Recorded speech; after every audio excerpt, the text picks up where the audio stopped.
नमस्कार। हिंदी साधन चैनल में आप सभी का एक बार फिर से हार्दिक स्वागत है। आज के इस वीडियो में आचार्य रामचंद्र शुक्ल के द्वारा रचित निबंध कविता क्या है, यह निबंध चिंतामणि में संकलित है। विभिन्न विषयों और मनःस्थिति पर रचे गए उनके निबंधों का एक एक शब्द चिंतामणि की निबंधमाला में नगीने के समान जुड़ा हुआ है। कविता क्या है निबंध में आचार्य रामचंद्र शुक्ल जी कहते हैं, कविता ही मनुष्य के हृदय को स्वार्थ संबंधों के संकुचित मंडल से ऊपर उठाकर लोक सामान्य की भावभूमि पर ले जाती है, जहाँ जगत की नाना गतिविधियों के मार्मिक स्वरूप का साक्षात्कार और शुद्ध अनुभूतियों का संचार होता है। इस भूमि पर पहुँचते हुए मनुष्य को कुछ काल के लिए अपना पता नहीं रहता। वह अपनी सत्ता को लोक सत्ता में विलीन किए रहता है। उसकी अनुभूति सबकी अनुभूति होती है। उसके विभिन्न मनोविकार, भाव अनुभावों, मन स्थितियों पर रचे गए निबंध अत्यंत सारगर्भित चिंतन और गहन अध्ययन के साक्षी है। मसलन क्रोध, दया, ईर्ष्या, करुणा, श्रद्धा, भक्ति, भय, घृणा, लोभ और प्रीति आदि उन्होंने पश्चात समीक्षा शास्त्र और भारतीय समीक्षा सिद्धांतों का गहन अध्ययन किया था। साथ ही मनोविज्ञान की परिष्कृत समझ होने के फलस्वरूप समीक्षा के सिद्धांतों की ऐसी तर्कसंगत व्याख्या दी कि उसे सहज में ही साहित्य जगत में मान्यता मिली। शुक्ल जी काव्य की चिंतन धाराओं के प्रति युगानुरूप सचेत थे। उनकी समीक्षात्मक दृष्टि में समग्र चिंतन, परिवेश के प्रति जागरूकता, मनोवैज्ञानिक सोच का ठोस धरातल तथा उनके अपने विवेक की कसौटी उनकी समीक्षाओं को विद्वत जगत में सर्वमान्य एवं द्रष्टव्य बना देती है। वे पहले ऐसे समीक्षा दृष्टि संपन्न मनीषी अध्येता और साहित्य के प्रकांड वेता थे, जिन्होंने हिंदी साहित्य का इतिहास लिखते हुए बाकायदा लेखकों का जीवन परिचय और विद्या में अनेक योगदान का समीक्षात्मक अवलोकन, निष्पक्ष समसामयिक आकलन प्रस्तुत करके साहित्य जगत को समृद्ध किया। लेखक कहते हैं कि कविता के द्वारा हम संसार के सुख दुख, आनंद और कलेश आदि यथार्थ रूप से अनुभव कर सकते हैं। किसी लोभी और कंजूस दुकानदार को देखिए, जिसने लोभ के वशीभूत होकर क्रोध, दया, भक्ति, आत्माभिमान आदि मनोविकारों को दबा दिया है और संसार के सब सुखों से मुंह मोड़ लिया है। अथवा किसी महाक्रूर राजकर्मचारी के पास जाइए, जिसका हृदय पत्थर के समान चर और कठोर हो गया है, जिससे दूसरे के दुख और कलेश का अनुभव स्वप्न में भी नहीं होता। ऐसा करने से आपके मन में यह प्रश्न अवश्य उठेगा कि क्या इसकी भी कोई दवा है? ऐसे हृदय को द्रवीभूत करके उन्हें अपने स्वाभाविक धर्म पर लाने की सामर्थ्य काव्य में ही है। कविता ही उस दुकानदार की प्रवृत्ति भौतिक और आध्यात्मिक सृष्टि के सौंदर्य की ओर ले जाएगी। कविता ही उनका ध्यान औरों की आवश्यकता की ओर आकर्षित करेगी और उनकी पूर्ति करने की इच्छा उत्पन्न करेगी। कविता ही उसे उचित अवसर पर क्रोध, दया, भक्ति, आत्माभिमान आदि सिखाएगी। इसी प्रकार इस राजकर्मचारी के सामने कविता ही उनके कार्यों का प्रतिबिंब खींच कर रखेगी और उनकी जघन्यता और भयंकरता का आभास दिखलावेगी तथा दैविक व अन्य मनुष्यों द्वारा पहुंचाई गई पीड़ा और कलेश के सूक्ष्म से सूक्ष्म अंश को दिखाकर उसे दया दिखाने की शिक्षा देगी।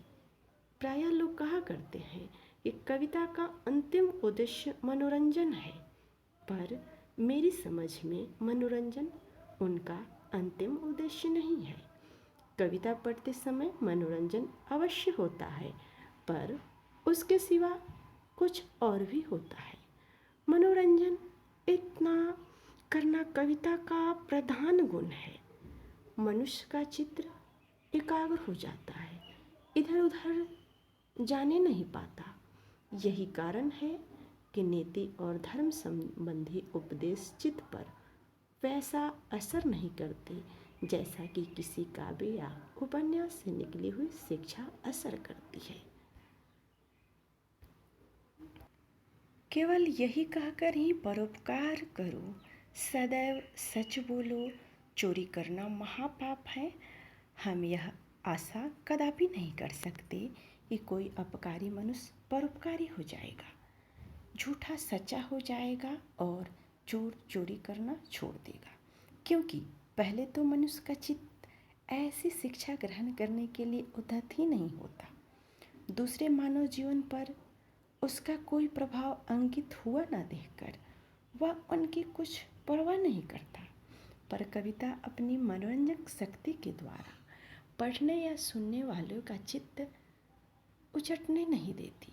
उसके हृदय आदि अत्यंत कोमल स्थानों को स्पर्श करती है और सृष्टि में उक्त कर्मों के स्थान और संबंध की सूचना देकर मानव जीवन पर उनके प्रभाव और परिणाम को परिष्कृत विस्तृत रूप से अंकित करके दिखाती है। इंद्रासन खाली कराने का वचन देकर हुर और गिलमा का लालच दिखाकर, यमराज का स्मरण दिलाकर और दोजख की जलती हुई आग की धमकी देकर हम बहुधा किसी मनुष्य को सदाचारी और कर्तव्यपरायण नहीं बना सकते। बात यह है कि इस तरह का लालच या धमकी ऐसी है जिससे मनुष्य परिचित नहीं है, जो इतने दूर है कि उसकी परवाह करना मानव प्रकृति के विरुद्ध है। सदाचार में एक अलौकिक सौंदर्य और माधुर्य होता है, अतः लोगों को सदाचार की ओर आकर्षित करने का प्रकृत उपाय यही है कि उनको उसका सौंदर्य और माधुर्य दिखाकर लुभाया जाए, जिससे वे बिना आगा पीछा सोचे मोहित होकर उसकी ओर ढल पड़े। मन को हमारे आचार्यों ने 11 इंद्रिय माना है। उनका रंजन करना और उसे सुख पहुंचाना ही यदि कविता का धर्म माना जाए तो कविता भी केवल विलास की सामग्री हुई। परंतु क्या हम कह सकते हैं वाल्मीकि का आदि काव्य, तुलसीदास का रामचरितमानस या सूरदास का सूरसागर विलास की सामग्री है? यदि इन ग्रंथों से मनोरंजन होगा तो चरित्र संशोधन भी अवश्य ही होगा। खेद के साथ इतना कहना पड़ता है कि हिंदी भाषा में अनेक कवियों ने श्रृंगार रस की उन्मादकारणी उक्तियों से साहित्य को इतना भर दिया है कि कविता भी विलास की एक सामग्री समझे जाने लगी। पीछे से तो कृष्णोपचार आदि के नुस्खे भी कवि लोग तैयार करते रहते हैं। ऐसे श्रृंगारिक कविता को कोई विलास की सामग्री कह बैठे तो उसका क्या दोष। आदि काव्य रामायण में जब हम भगवान रामचंद्र की प्रतिज्ञा पालन, सत्यव्रताचरण और पितृभक्ति आदि की छटा देखते हैं तो भारत के सर्वोच्च स्वार्थ त्याग और सर्वांगपूर्ण सात्विक चरित्र का अलौकिक तेज देखते हैं। तब हमारा हृदय श्रद्धा, भक्ति और आश्चर्य से स्तंभित हो जाता है। इसके विरुद्ध जब हम रावण को दुष्टता और उदंडता का चित्र देखते हैं तब समझते हैं कि दुष्टता क्या चीज़ है और उसका प्रभाव और परिणाम सृष्टि में क्या है।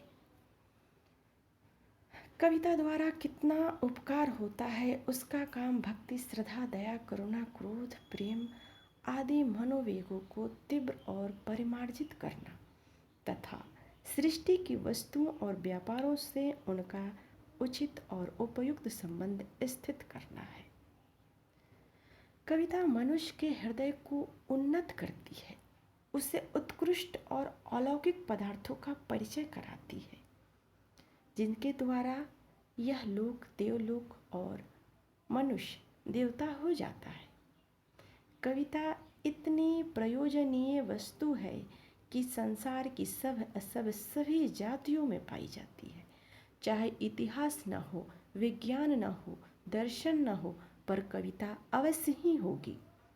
इसका कारण है कि संसार के अनेक कृत्रिम व्यापारों में फंसे रहने से मनुष्य की मनुष्यता जाती रहने का डर रहता है। अतएव मनुष्य प्रकृति को जागृत करने के लिए ईश्वर ने कविता रूपी औषधि को बनाई है। कविता यही प्रयत्न करती है कि प्रकृति से मनुष्य की सृष्टि फिरने न पावे। जानवरों को इसकी जरूरत नहीं है। हमने किसी उपन्यास में पढ़ा है कि एक चिड़चिड़ा बनिया अपनी सुशीला और परम रूपवती पुत्र वधू को अकारण निकालने पर उद्धत हुआ। जब उसके पुत्र ने अपनी स्त्री की ओर से कुछ कहा तब वह चिढ़ कर बोला, चल चल, भोली सूरत पर मारा जाता है। आह, यह कैसा अमानुषिक बर्ताव है। संसार बंधनों में फंसकर मनुष्य का हृदय कभी कभी इतना कठोर और कुंठित हो जाता है कि उसकी चेतनता, उसका मानुष भाव कम हो जाता है। न उसे किसी का रूप माधुर्य देखकर उस पर उपकार करने की इच्छा होती है और न उसे किसी दुखिया की पीड़ा देखकर करुणा आती है। न उसे अपमान सूचक बात सुनकर क्रोध आता है। ऐसे लोगों से यदि किसी लोमहर्षण अत्याचार की बात कही जाए तो मनुष्य के स्वाभाविक धर्मानुसार से क्रोध या घृणा प्रकट करने के स्थान पर रुखाई के साथ यही कहेंगे, जाने दो, हमसे क्या मतलब, चलो अपना काम देखो। कविता सृष्टि सौंदर्य का अनुभव कराती है, मनुष्य को सुंदर वस्तुओं के अनुरक्त करती है। जो कविता रमणी के रूप माधुर्य से हमें आह्लादित करते हैं, वही उसके अंतःकरण की सुंदरता और कोमलता आदि की मनोहारिणी छाया दिखाकर मुग्ध भी करती है। जिस बंकिम की लेखनी ने गढ़ के ऊपर बैठी हुई राजकुमारी तिलोत्तमा के अंग प्रत्यंग की शोभा को अंकित किया, उसी ने आयशा के अंतःकरण की अपूर्व सात्विक ज्योति दिखाकर पाठकों को चमत्कृत किया। सौंदर्य के अवलोकन से हमारी आत्मा को जिस प्रकार संतोष होता है, उसी प्रकार मानसिक सौंदर्य से भी, जिस प्रकार वन पर्वत नदी झरना आदि से हम प्रफुल्लित होते हैं, उसी प्रकार मानवीय अंतःकरण में प्रेम, दया, करुणा, भक्ति आदि मनोवेगों के अनुभव से हम आनंदित होते हैं। मनुष्य स्वभाव से ही प्राचीन पुरुषों और वस्तुओं को श्रद्धा की दृष्टि से देखता है। पुराने शब्दों में हम लोगों को मालूम ही रहते हैं, इसी से कविता में कुछ न कुछ पुराने शब्द आ ही जाते हैं। लेखक कहते हैं कि पुराने शब्दों का कविता में आना और थोड़ा बहुत रहना, यह भी बहुत अच्छा माना जाता है। वे आधुनिक और पुरातन कविता के बीच संबंध सूत्र का काम देते हैं। हिंदी में राजते हैं, कहते हैं, लहते हैं, सरसाते हैं आदि प्रयोगों का खरी बोली तक की कविता में बना रहना कोई अचंभे की बात नहीं है।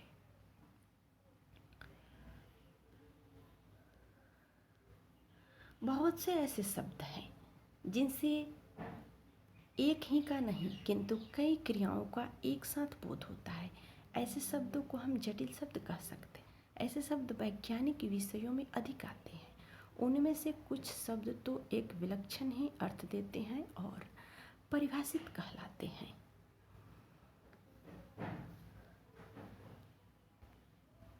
लेखक कहते हैं कि कविता की बोली और साधारण बोली में बड़ा ही अंतर होता है। नाद सौंदर्य को निभाने के लिए बिना इसके कविता करना अथवा केवल इसी को सर्वस्व मानना, कविता करने की कोशिश करना निष्फल है। नाद सौंदर्य के साथ भाव सौंदर्य भी होना चाहिए। हिंदी के कुछ पुराने कवि इसी नाद सौंदर्य के इतना पीछे पड़ गए थे कि उनकी अधिकांश कविताएं विकृत और प्रायः भाव शून्य हो गई। यही देखकर आजकल के कुछ आलोचक इतना चिढ़ गए हैं कि ऐसी कविता को एकदम निकाल बाहर करना चाहते हैं।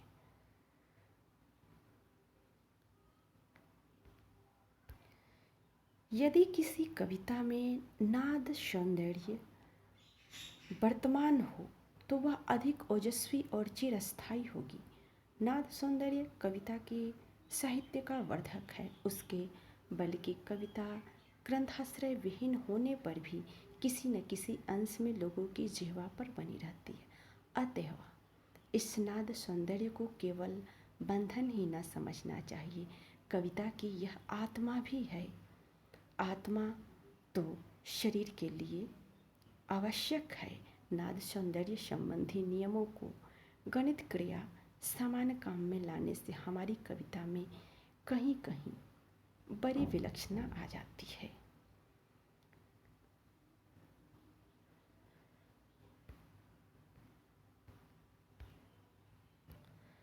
कविता की भाषा को खूब जोरदार बनाना पड़ता है।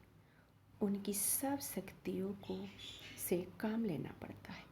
कल्पना को चटकीली करने और रस परिपाक के लिए कभी कभी किसी वस्तु का गुण या आकार बहुत बढ़ा चढ़ाकर दिखाना पड़ता है और कभी घटाकर भी। कल्पना तरंग को ऊंचा करने के लिए कभी कभी वस्तु के रूप और गुण को उनके समान रूप और धर्म वाली वस्तुओं के सामने लाकर खड़ा करना पड़ता है।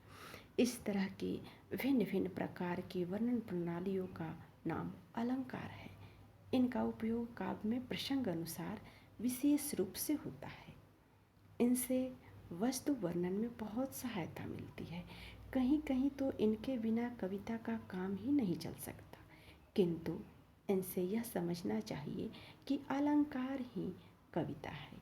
ये अलंकार बोलचाल में भी रोज आते रहते हैं। जैसे लोग कहते हैं, जिसने शालिग्राम को भून डाला उन्हें भंटा भूनने क्या लगता। इस प्रकार से कवि ने कविता के विभिन्न रूपों को उजागर किया है इस निबंध के जरिए। तो आज के इस वीडियो में इतना ही। अगले वीडियो में मिलते हैं। तब तक वीडियो देखने के लिए आप सभी को बहुत बहुत धन्यवाद।